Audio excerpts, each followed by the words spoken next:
In this, the 37th lesson in the course, A Critical History of Economic Theory and Policy, we present the case for trade as part of the natural inclination of people to exchange goods and services, to specialize based on specific abilities, interests, and, to a degree, the natural advantages provided by their location.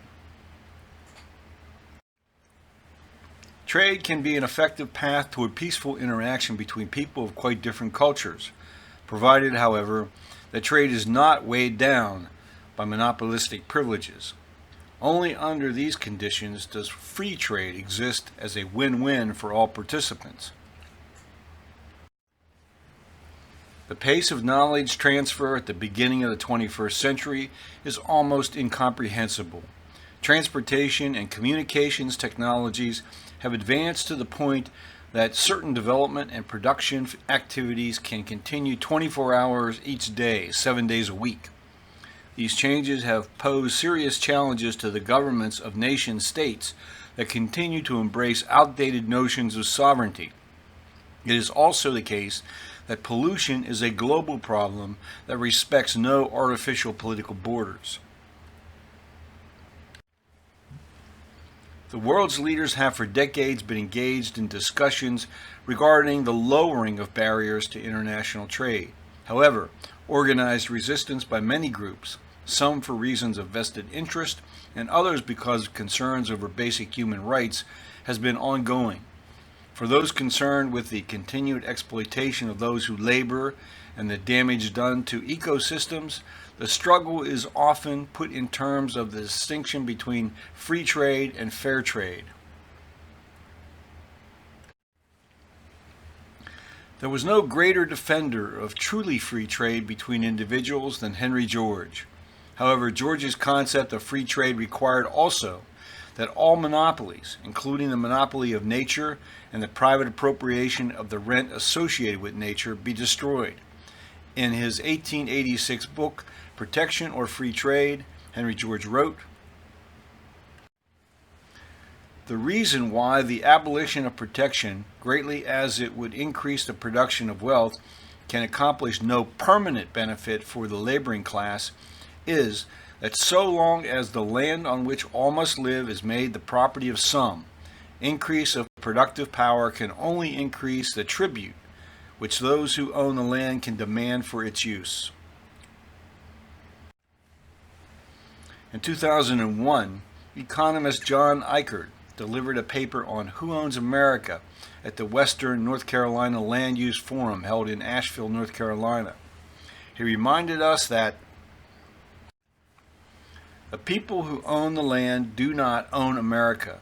They only own a right to use the land. No one really owns the land, but we people do have a responsibility to see that the land is used wisely. We all share this responsibility, all of us equally. Thus, we must be given an equal voice in deciding how the land of America is to be used. Ultimately, we must reach a consensus to use the land sustainably, if there is to be a future for America and Americans. Ultimately, we must discard the outdated paradigm of short-run economic self-interest for a new paradigm of sustainable economic, ecological, and social development. We may not own America, but it is still our responsibility to ensure that the land of America is used sustainably. Yet the question of who holds legal title to nature, to the surface land, the natural resources that lie beneath the surface, or to locations in our cities and towns, without full compensation to all members of societies for what is or ought to be recognized as a privilege, is an urgent issue of justice as well as stewardship. In full disclosure, this sign should read, "For sale, 50 lots, all public amenities paid for by people whose work made these locations desirable. Low assessment guaranteed until homes are constructed. Huge unearned profit opportunities subsidized by other taxpayers as land values climb." Of course, there are places in this world where the local government will convey title to land without payment. and more than likely a very low annual tax obligation. Throughout history, the promise of free land has attracted new arrivals, even when the prospects of a decent living are not great. At the University of Wisconsin, Harvey Jacobs has been a leading researcher on land use policies and environmental management. In 1998, he edited and co-authored a groundbreaking study, Who Owns America? Social Conflict Over Property Rights, examining the legal versus the ethical basis of property ownership. He concludes, the chief responsibility for conceptualizing the war on poverty rested with the economists at the Council of Economic Advisors and the Bureau of the Budget. Unlike the institutionalists who ran the Bureau of Agricultural Economics in the 1930s, these economists were confirmed Keynesians who embraced neoclassical principles.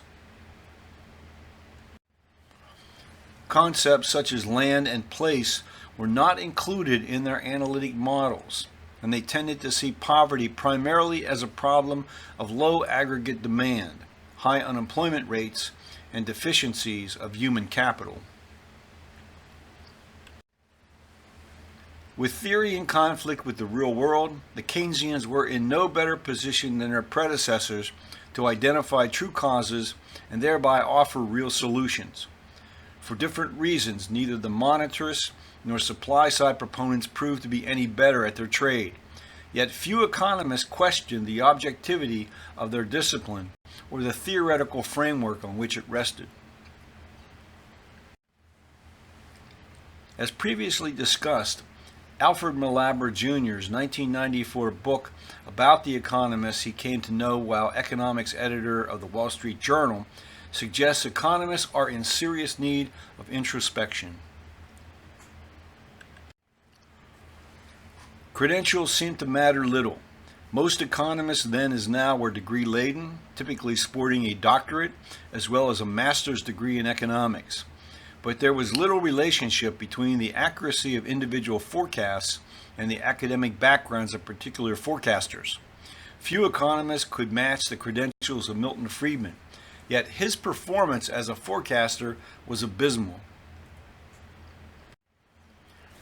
The economist's woes come amid increasing concern over such troubling long-term trends as mounting debt, relentless foreign trade deficits, and perhaps an end to the long post-war rise in the nation's standard of living.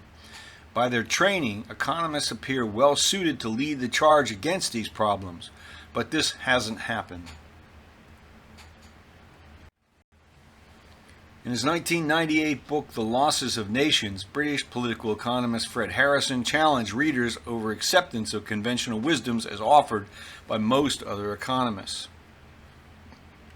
He wrote, "There is a qualitative difference between land and the rest of property in the workings of an economy.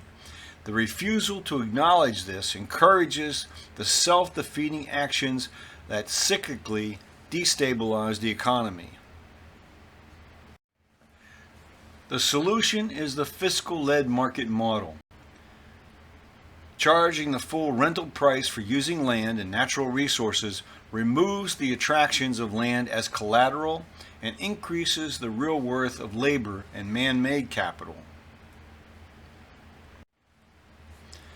What Fred Harrison and a long list of other writers have discovered is that a fundamental reason why economic performance is so dysfunctional is that we have continued to embrace a system of property-related law created to support a society dominated by inherited wealth and inherited power. There is perhaps no clearer statement of why this has been the case than that made by Edmund Burke, responding to the threats of revolution in France. "Nothing is a due and adequate representation of a state that does not represent its ability as well as its property. But as ability is a vigorous and active principle, and as property is sluggish, inert, and timid, it never can be safe from the invasion of ability unless it be, out of all proportion, predominant in the representation. It must be represented, too, in great masses of accumulation, or it is not rightly protected. The characteristic essence of property, formed out of the combined principles of its acquisition and conservation, is to be unequal. The great masses, therefore, which excite envy and tempt rapacity, must be put out of the possibility of danger. Then they form a natural rampart about the lesser properties in all their gradations.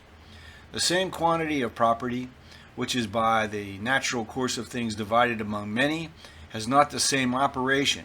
Its defensive power is weakened as it is diffused. The power of perpetuating our property in our families is one of the most valuable and interesting circumstances belonging to it, and that which tends the most to the perpetuation of society itself. It makes our weakness subservient to our virtue. It grasps benevolence even upon avarice. The possessors of family wealth, of the distinction which attends hereditary possession, are the natural securities for this transmission. Let those large proprietors be what they will, and they have their chance of being amongst the best. They are, at the very worst, the ballast in the vessel of the Commonwealth. For though hereditary wealth and the rank which goes with it are too much idolized by creeping sycophants and the blind, abject admirers of power, they are too rashly slighted in shallow speculations of the petulant, assuming, short-sighted coxcombs of philosophy. Some decent, regulated preeminence, some preference, not exclusive appropriation, given to birth is neither unnatural, nor unjust, nor impolitic. The landed interests around the globe have succeeded.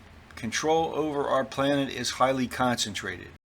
Far more personal wealth is inherited than earned, and so the system of political power attached to family wealth continues to direct our contemporary experience. As the United States citizenry prepared for a new president, and that president's promises to address the problems facing the economy, one challenge that continued to escalate in severity was how to service a skyrocketing national debt. Those who enjoyed great wealth and great incomes also enjoyed the benefits of much lower effective rates of taxation. Under these circumstances, where would the funds come from to keep the United States government up and running?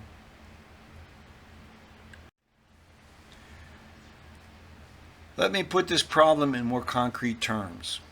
If the rate of interest on U.S. government bonds averaged 5%, this would require that $1 trillion in taxes be raised just to pay the interest on a $20 trillion national debt, a level which we have already surpassed in the United States.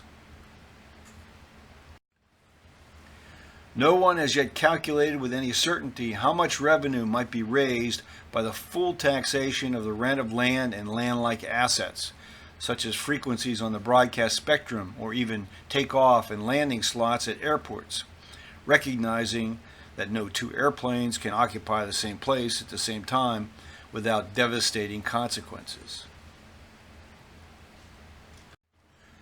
In 1996, Robert R. Schultz, a lecturer in economics and business administration at the University of California, Berkeley, offered a calculation that the amount of unearned income that could be captured and potentially distributed to each citizen amounted to $30,000 each year, a total of $9.6 trillion. Surely the amount would be enormous and would put the U.S. economy on a much firmer economic footing. Unfortunately, this change in public policy is not on the agenda of either major political party or under consideration by a sufficient number of influential economists to obtain a serious hearing.